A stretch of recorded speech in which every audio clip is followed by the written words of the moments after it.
विधान परिषदेसाठी 30 एप्रिल रोजी भाजपची यादी जाहीर होणार आहे। मुंबई वगळता राज्यातील 5 विभागांमधून संधी दिली जाणार असल्याची माहिती मिळते। भाजपच्या गोटात विधान परिषदेसाठी मोठी भाऊगर्दी झाली आहे आणि अशातच आता सावध पवित्रा घेत ऐनवेळी भाजपकडून नावे जाहीर होण्याची शक्यता आहे। भाजपकडून 30 जणांची यादी दिल्लीमध्ये नेतृत्वावर पाठवण्यात आली होती, मात्र ही यादी निम्मी करून पाठवा असा निरोप दिल्ली नेतृत्वाने दिला होता। अशात भाजपकडून 14 नावं आता दिल्लीला पाठवण्यात आली आहेत। अशात भाजप प्रदेशाध्यक्ष रवींद्र चव्हाण नाव निश्चितीसाठी दिल्लीत गेलेले आहेत आणि पक्षातील जुन्या कार्यकर्त्यांना संधी मिळणार असल्याची माहिती सूत्रांकडून मिळते।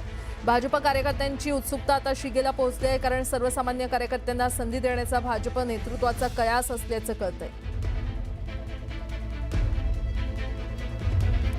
अधिक माहिती देत आहेत आमचे प्रतिनिधी तुषार उपनवर आपल्यासोबत जोडले गेलेले आहेत। तुषार, काय अपडेट?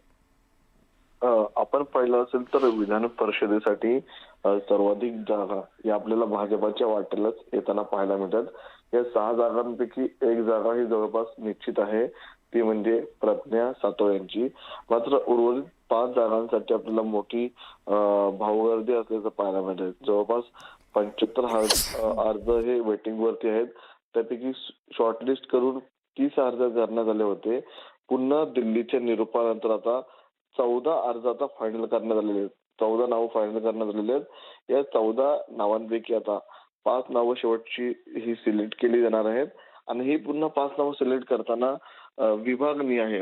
फॉर एक्झाम्पल, कोकण विभागासाठी एक नेतृत्व, विदर्भासाठी एक नेतृत्व, पश्चिम महाराष्ट्रासाठी, शिवाय संघटनेतलं एका महिलेचं देखील नाव यामध्ये अंतिम झाल्याचं पाहायला मिळते। त्यामुळे आता नेमकी लॉटरी विधान परिषदेची कुणाला लागणार याकडे सर्वांचं लक्ष लागलेलं आहे आणि आज 28 तारीख आहे।